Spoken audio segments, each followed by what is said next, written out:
So today we are dealing with ray optics. Alright, तो ray optics के अंदर हम पढ़ने वाले हैं लाइट के बारे में।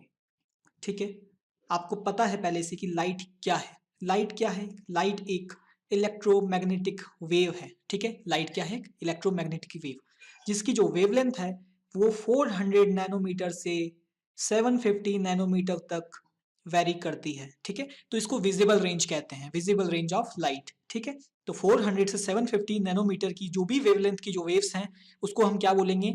लाइट बोलेंगे, जिससे हम पूरी दुनिया देखते हैं, जो हमारे साथ, हमारी आंखों के साथ जो इंटरेक्ट करती है। ऑलराइट, तो लाइट की जो बेसिक प्रॉपर्टीज हैं वो आपको पता होना चाहिए।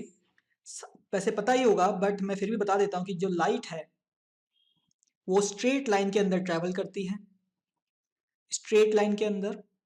ठीक है, लाइट जो है स्ट्रेट लाइन के अंदर ट्रेवल करती है। और जो सेकंड है, आपको स्पीड मालूम होनी चाहिए लाइट की। जो स्पीड बोली जाती है वैक्यूम के अंदर लाइट की, वो होती है 3 × 10⁸ इन मीटर पर सेकेंड। ठीक है, तो ये हाईएस्ट स्पीड जो नेचर में आज तक पाई गई है वो ये है, लाइट की जो स्पीड है 3 × 10⁸ मीटर पर सेकेंड। ऑलराइट, तो ये जो बेसिक प्रॉपर्टीज हैं जो लाइट की, ये आपको याद होना चाहिए। ठीक है, तो जो रे ऑप्टिक्स है इसके अंदर हम तीन फिनोमिना की बात करते हैं, लाइट की ही तीन फेनोमेनन्स की बात करते हैं। पहला है रिफ्लेक्शन। ठीक है, पहला है रिफ्लेक्शन, दूसरा है रिफ्रैक्शन और तीसरा है डिस्पर्जन। ठीक है, तो इसके अंदर जो रिफ्लेक्शन है ये अभी एनसीईआरटी ने सीबीएसई बोर्ड के लिए कम से कम हटा दिया है। ठीक है, तो हमें अभी जो रिफ्रैक्शन और डिस्पर्शन ही पढ़ना है सीबीएसई बोर्ड के लिए। तो अगर दूसरे बोर्ड्स के बच्चे जो रिफ्लेक्शन पढ़ना चाहते हैं उनके लिए अलग से वीडियो बन जाएगा। ठीक है, पर फिलहाल सीबीएसई बोर्ड के लिए रिफ्रैक्शन और डिस्पर्शन ही सिलेबस के अंदर है, तो हम इन्हीं को ही डील करेंगे। तो आज सबसे पहला जो टॉपिक इस रे ऑप्टिक्स के अंदर पढ़ेंगे वो है रिफ्रैक्शन। ऑलराइट, क्या है वो? रिफ्रैक्शन। तो काफी आसान सा टॉपिक है, जबरदस्ती हल्ला मचा हुआ है इस चीज का। रिफ्रैक्शन बहुत डिफिकल्ट होता है, रिफ्रैक्शन आखिर में बहुत बहुत ही इजी चैप्टर है।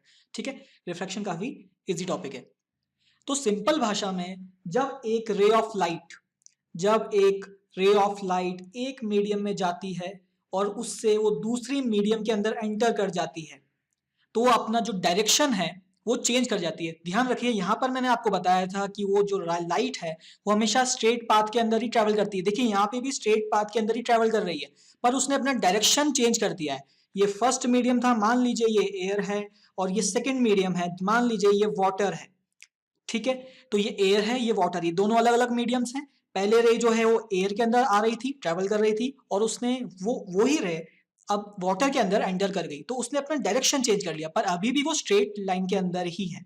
इसी फेनोमेना को हम बोलते हैं रिफ्रैक्शन। सिर्फ इतना ऐसा ही है रिफ्रैक्शन। आगे इसके फॉर्मुलेस हैं, जो 2-3 फॉर्मुलेस है आपको याद करना है, उसका डेरिवेशन में आपको बता दूंगा। ठीक है, काफी क्वेश्चन इससे पूछे जाते हैं, तो काफी इंपॉर्टेंट पार्ट है। ठीक, तो यहां पर जो मैंने बनाया है ये जो चीज है, ये एक इंटरफेस है, किसको सेपरेट कर रहा है? एयर और वाटर को। ये दो मीडियम्स हैं। रिफ्लेक्शन हमेशा दो मीडियम के बीच में ही स्टडी करा जाता है। अगर एक ही मीडियम के अंदर लाइट ट्रेवल कर रही है तो उसमें रिफ्लेक्शन का कोई सवाल पैदा नहीं होता। ठीक है, अगर लाइट एक मीडियम से दूसरे मीडियम में जाती है तो ही रिफ्लेक्शन का फेनोमेना अपने सामने आता है। तो यहाँ पर जो एयर और वाटर है इसके बीच में ये इंटरफेस, ये इसको सेपरेट करता है इन दोनों मीडियम्स को। अगर इस इंटरफेस के परपेंडिकुलर में एक नॉर्मल बना दूं, ठीक है, ये नॉर्मल बना दिया मैंने, ये नॉर्मल है, 90 डिग्री है इसका इंटरफेरेंस। ठीक, अब ये जो एंगल है ये वाला, ठीक है, यहां से लाइट आ रही थी इंसिडेंट, और यहां पर ये चली गई। ठीक है ना, ये एक ही रे ऑफ लाइट है, ये एक ही चीज है, एक ही रे ऑफ लाइट है, बस यहां से एयर में जा रही थी, फिर यहां से वो वाटर में चली गई। ठीक है, तो यहां पर इंसिडेंट, ये इंसिडेंट है, इंसिडेंट रे। ठीक, तो ये इंसिडेंट रे, ये वाला जो एंगल है नॉर्मल के साथ जो इंसिडेंट रे एंगल बना रही है उसको बोलते हैं हम इंसिडेंट एंगल। ठीक है, मैं इसको भी आई से डिनोट कर रहा हूं। और उसके बाद जब ये वाटर में चले गई, जब वापस जो ये रे है जिसको हम बोलेंगे रिफ्रैक्टेड रे, ठीक है, क्या बोलेंगे? रिफ्रैक्टेड रे, क्योंकि रिफ्रैक्ट हो गई है ना, इसने अपना डायरेक्शन चेंज कर लिया, तो ये रिफ्रैक्ट हो गई, तो रिफ्रैक्टेड रे। ये रे जो नॉर्मल के साथ जो एंगल बनाती है उसको हम बोलते हैं रिफ्रैक्टेड एंगल। ये रिफ्रैक्टेड एंगल है, रिफ्लेक्टेड एंगल नहीं है। क्या है ये? Refracted angle. ठीक है, तो आपको ये याद रखना है हमेशा कि जब भी आप एंगल बनाएंगे हमेशा वो नॉर्मल के साथ ही बनेगा, मतलब इस लाइन के साथ ही बनेगा। ठीक, तो ये रिफ्रैक्शन का मोटा मोटा जो फिनोमेना है वो ये है। अब इसके बाद हम जो लॉस हैं रिफ्रैक्शन के वो हम पढ़ेंगे, ठीक है। स्नेल्स के बारे में पढ़ेंगे, स्नेल्स लॉ के बारे में पढ़ेंगे, लाइट के साथ कैसे जो वेलोसिटी है वो कैसे डिफर करती है दूसरे मीडियम से एक मीडियम के अंदर, रिफ्रैक्टिव इंडेक्स क्या होता है, वो इसी चीज के अंदर रिफ्रैक्शन के अंदर ही सब आता है और सिलेबस के अंदर इंक्लूडेड भी है। तो हम आगे उसकी तरफ चलते हैं।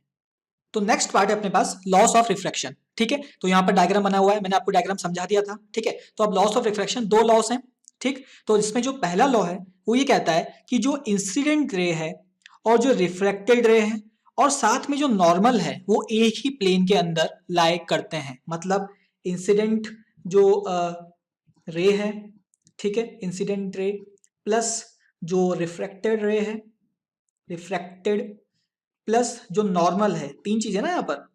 जो नॉर्मल है, नॉर्मल, इंसिडेंट और रिफ्रैक्टेड, ये सब किस में लाई करते हैं, ये एक ही प्लेन के अंदर लाई करते हैं, सेम प्लेन, सेम प्लेन के अंदर लाई करते हैं। तो ये पहला लॉ है, ठीक।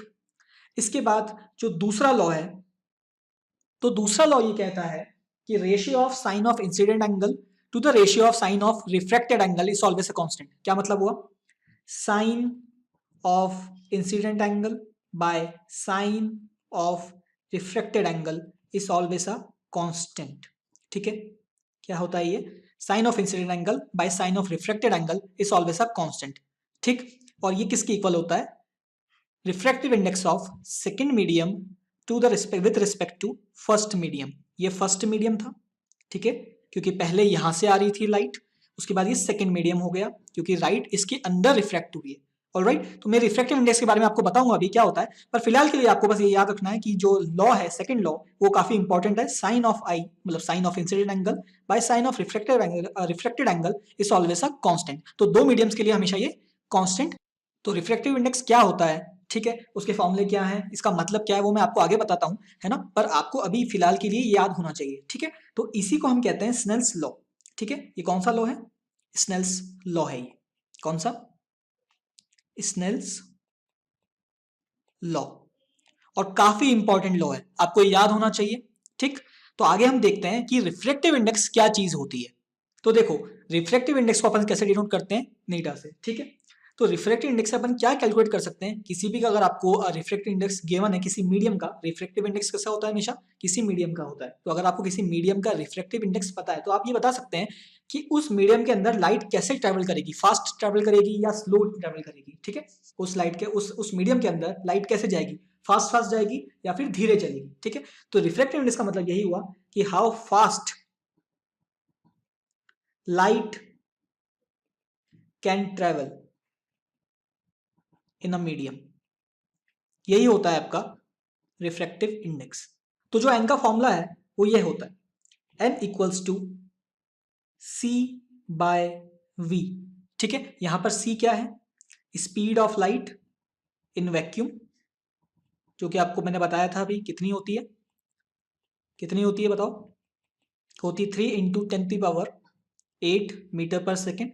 और जो v है ये है आपकी जो मीडियम है, जिस मीडियम में आपकी लाइट अभी ट्रेवल कर रही है उसमें उसकी स्पीड कितनी है, किसकी, speed of light in medium,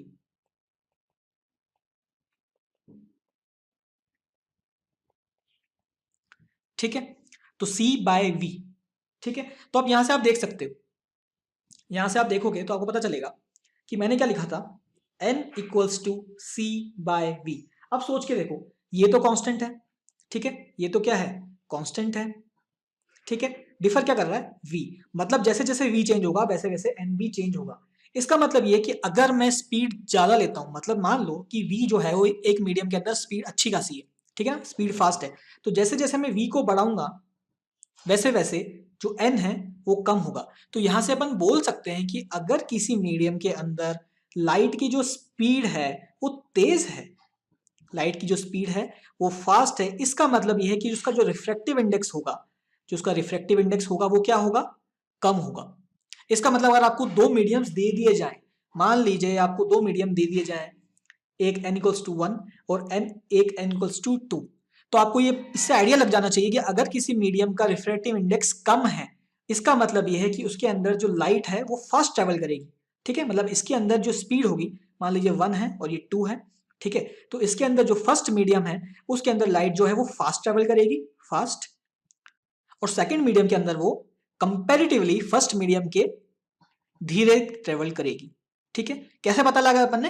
क्योंकि यहां से अपन देख चुके हैं कि जैसे जैसे v बढ़ता है वैसे वैसे n कम होता है। तो अगर n की वैल्यू कम है तो वो जो वेलोसिटी है जो लाइट की उस मीडियम के अंदर वो तेज होगी। ठीक है, तो यहां से आपको एक और चीज पता लग सकती है, वो क्या कि n को मैंने बताया था c/v। तो आपको ये पता होना चाहिए कि जो c है वो सबसे मैक्सिमम वैल्यू है किसकी? लाइट की, और जो v है वो हमेशा c से कम ही होने वाला है। ठीक है ना, वैक्यूम से ज्यादा स्पीड जो स्पीड है लाइट की वो किसी मीडियम के अंदर नहीं हो सकती। ऑलराइट, तो जो v है वो हमेशा कम होगा c से। इसका मतलब ये हुआ कि जो आपका जो n है वो हमेशा या तो इक्वल टू या फिर 1 से बड़ा ही होगा। ठीक है, इक्वल टू कब होगा? इक्वल टू तब होगा जब जो c है और v है वो क्या हो जाए? इक्वल हो जाए। तो अपन एयर के लिए, जो एयर है उसके लिए अपन मान लेते हैं कि v जो है, जो वेलोसिटी ऑफ लाइट है इन एयर, उसको अपन मान लेते हैं अप्रोक्स वो c के बराबर ही होती है, वैक्यूम जितना ही होती है। ठीक है, तो उसलिए अपन कहते हैं कि जो n है एयर के लिए वो कितना है? 1 है, पर वाटर के लिए चेंज हो जाता है। ठीक है, तो n इक्वल्स टू 1 हो गया। इसका मतलब ये है कि जो आपका n है वो हमेशा 1 या 1 से बड़ा ही होगा। ठीक, पर अपन ने तो जो स्नेल्स लॉ लिखा था उसके अंदर तो अपन ने कुछ ऐसी चीज लिखी थी, n इक्वल्स टू 2 1। पर अभी तो मैंने आपको सिर्फ n1 n2 पढ़ा है, अभी 2 1 क्या बोला है? n21 का मतलब है refractive index of second medium with respect to first medium. ठीक है, तो इसको अपन ऐसे लिखते हैं, देखो n equals to 2 by n equals to 1। ठीक, इसका मतलब यह है कि अगर कोई लाइट ऐसे जा रही है उसके बाद वो ऐसे रिफ्लेक्ट हो गई और ये फर्स्ट मीडियम है और ये सेकंड मीडियम है, तो इसका भी रिफ्रैक्टिव इंडेक्स होगा, इसका भी रिफ्रैक्टिव इंडेक्स होगा। अगर इसमें जा रही है, इस वाली सेकंड मीडियम में जा रही है, यहां से आई रे और यहां पे चली गई, तो इसका रिफ्रैक्टिव इंडेक्स डिवाइडेड बाय इसका रिफ्रैक्टिव इंडेक्स फर्स्ट वाले का, वो क्या होगा? n/n/1। ठीक है, तो refractive index of second medium with respect to first medium. तो स्नेल्स लॉ क्या था? स्नेल्स लॉ क्या था? Sine of incident angle by sine of refracted angle is equals to n/1। और इसको मैं ऐसे भी लिख सकता हूं, आपको पता है, n2/n1। ठीक है, एक और चीज यहां पर आप एक और चीज देख सकते हैं। ठीक, n को मैंने अभी लिखा था c/v, आपको इसका मतलब पता है। ठीक है, n क्या था? c/v था। मान लो एक मीडियम है, फर्स्ट मीडियम है, मैं इसको लिख देता हूं n1, उसका रिफ्रैक्टिव इंडेक्स है, उसको मैं लिख सकता हूं कि c/v1। मान लो उसकी वेलोसिटी v1 है फर्स्ट मीडियम के अंदर। ठीक है, उसके बाद सेकंड मीडियम के अंदर मैं मान लेता हूं उसका रिफ्रैक्टिव इंडेक्स 2 है, n2, और उसकी मैं वेलोसिटी लिख देता हूं c/v2। ठीक है, अगर इन दोनों को मैं डिवाइड कर दूं, ये फर्स्ट इक्वेशन है और ये सेकंड इक्वेशन है, अगर इन दोनों को मैं डिवाइड कर दूं तो मेरे पास क्या आ जाएगा? देखना, n1/n2 is equals to c/v1 divided by c/v2। तो अगर आप काटेंगे इसको तो कट जाएगा ऐसे, और ये आ जाएगा v2/v1। इसका मतलब ये है कि आपकी जो n1/n2 की जो वैल्यू है वो आ रही है v2/v1। ठीक है, तो ये भी एक इंपॉर्टेंट फॉर्मूला है। ठीक है, अगर आपको बाई चांस एक क्वेश्चन के अंदर आपको एक रिफ्रैक्टिव इंडेक्स दे रखे हो और आपको एक मीडियम के अंदर लाइट गिवन, एक मीडियम के अंदर एक स्पीड ऑफ लाइट गिवन हो कि इसके अंदर, इस मीडियम के अंदर इतनी लाइट की स्पीड है, तो आप दूसरे मीडियम में जब जाएगी तब उसकी कितनी स्पीड होगी, तो आप इस फॉर्मूले से निकाल सकते हैं। ठीक है, और अपन ने ऊपर लिखा था, अगर आपको याद हो तो अपन ने ऊपर लिखा था साइन आई, जो स्नेल्स लॉ है, sine I by sine R वो होता है n21 is equals to n2/n1। और यहां से अपने पास n1/n2 की वैल्यू भी आ चुकी है। क्या है ये? यहाँ पर n2/n1 है, यहाँ पर लिखा हुआ है n1/n2। इसको रिवर्स कर देंगे तो क्या आ जाएगा? यहाँ पर v2/v1 था तो v1/v2 हो जाएगा, v1/v2। तो आप स्नेल्स लॉ को ऐसे भेज सकते हैं, या तो आप क्या कर लें, इसको, ये वाला फॉर्मूला भी सही है और एक ये वाला फॉर्मूला भी सही है। ठीक है, तो आप कैसे भी स्नेल्स लॉ को यूज कर सकते हैं। ठीक है, तो यहां तक हो गई फॉर्मूले की बात। अब हम बात करते हैं कि कब लाइट दूर जाएगी नॉर्मल से और कब लाइट पास में आएगी नॉर्मल से। ठीक, तो फिर से डायग्राम बनाते हैं एक बार। ये देखो, ये एक इंटरफेरेंस मीडियम है। ठीक, ये फर्स्ट मीडियम है, ये सेकंड मीडियम है। ठीक है। अब लाइट जो है वो यहां से आई और यहां पर जाके वो मुड़ गई ऐसे, ठीक है। तो उसको डिनोट कैसे करेंगे? तो पहले नॉर्मल बना लेते हैं,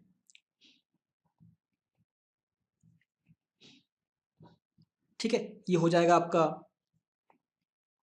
आई और ये हो जाएगा आपका आर, इंसिडेंट एंगल और रिफ्लेक्टेड एंगल, ठीक है। और लाइट कहाँ से आ रही है? यहाँ से आ रही है और यहाँ पर जा रही है, ठीक है।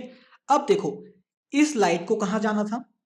इस डायरेक्शन में जाना था भाई। Light travels in straight line, in straight line, ठीक है। तो इसको कहाँ जाना था? सीधा सीधा जाना था, पर ये मुड़ गई, ठीक है। तो इसलिए रिफ्लेक्टेड एंगल अलग आ गया, ठीक। अब इसको इधर जाना था, पर ये जो लाइट है वो इधर ही क्यों मुड़ी? मतलब ये नॉर्मल की तरफ ही क्यों मुड़ी? तो इसका एक रीजन है, ठीक है। वो रीजन कैसे डिफाइन होता है? रिफ्लेक्टिव इंडेक्स से। ये लाइट इधर डिफ्लेक्ट हुई है, इसका मतलब ये है कि ये जो मीडियम है, ये जो मीडियम है ये रेयरर रहा होगा और ये जो मीडियम है ये डेंसर रहा होगा। डेंसर और रेयरर का मतलब क्या है? तो अगर कोई मीडियम रेयर है, रेयरर, तो इसका मतलब यह है कि उसका जो n है वो कम है, और कोई मीडियम अगर डेंसर है तो इसका मतलब यह है कि उसका n जो है वो बड़ा है, ठीक है। तो जब भी लाइट रेयर मीडियम से डेंसर मीडियम के अंदर जाएगी, जब हमेशा लाइट उसके पाथ जो फॉलो कर रही थी पहले उससे वो नॉर्मल की तरफ झुकेगी, नॉर्मल की तरफ बेंड होगी। तो यहां पर देख लो आप, ये रेयरर होगा और ये डेंसर होगा।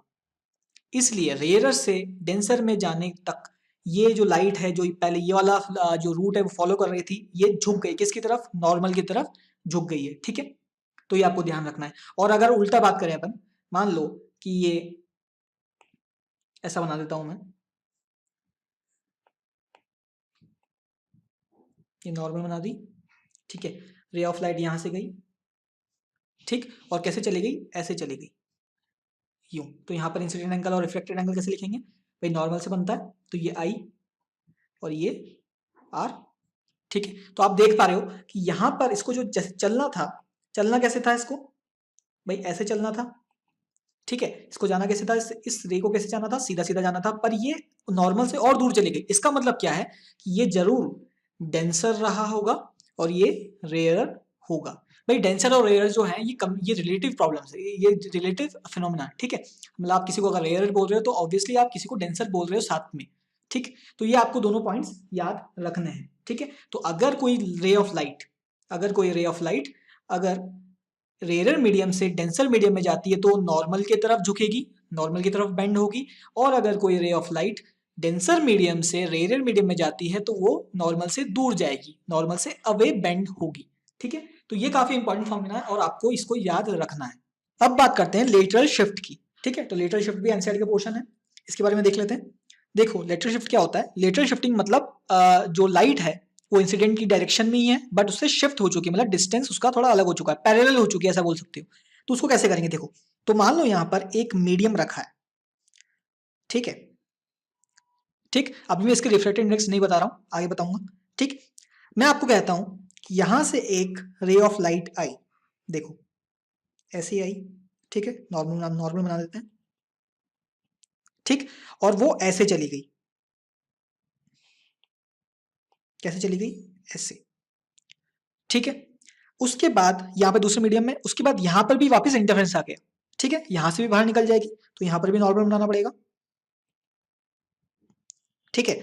उसके बाद ये लाइट इधर निकल गई, तो कैसी गई लाइट? लाइट गई यहाँ से एंटर, यहाँ से गई, यहाँ पर एंटर करी और यहाँ से बाहर निकल गई। अब देखना इस लाइन का क्या डायरेक्शन था? अगर ये इंसिडेंट रे अगर ये बीच में नहीं होता तो कहाँ जाती ये लाइट? अगर ये बीच में जो स्लैब है, जो मैंने दूसरा रिफ्लेक्टिव इंडेक्स बना दिया यहाँ पर, वो अगर नहीं होता तो कहाँ जाती लाइट? लाइट जाती ऐसे, ऐसे। कैसे जाती? ऐसे जाती।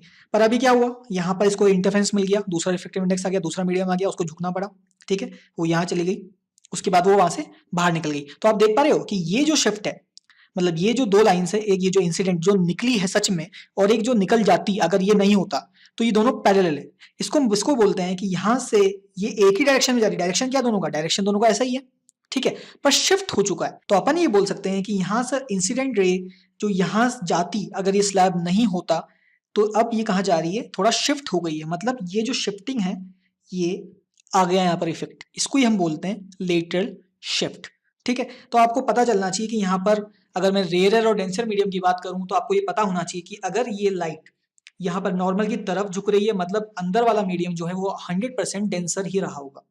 क्या रहा होगा, डेंसर रहा होगा, और बाहर वाला मीडियम क्या होगा, रेयर होगा। अब देखो यहाँ पर ये डेंसर में जा रही है, ठीक है, यहाँ से ये डेंसर में गई, उसके बाद ये रेयर में चली गई, तो देखो वापस नॉर्मल से दूर चली गई, तो ये ऑब्वियसली रेयर है, ठीक है, और ये डेंसर है। खैर ये तो दोनों एक ही मीडियम है, तो मैं समझा रहा हूँ आपको एक बार कि यहाँ पर ये जो डेंसर से जब रेयर में जाएगी, जब वो अवे फ्रॉम द नॉर्मल जाएगी, तो ये लेटरल शिफ्ट है। लेटरल शिफ्ट का सिर्फ इतना मतलब, इतना सा मतलब है कि जो डायरेक्शन है वो सेम रहेगी रे ऑफ लाइट की, बट शिफ्ट हो जाएगी, मतलब यहाँ पे ऐसे जा रही होती, डायरेक्शन उसका सेम ही है, डायरेक्शन अभी भी इसका सेम ही, इसका डायरेक्शन सेम है, पर ये शिफ्ट हो गई, मतलब कोई चीज पहले ऐसे जा रही थी, अब वो ऐसे जा रही है, मतलब ये शिफ्ट आ गया।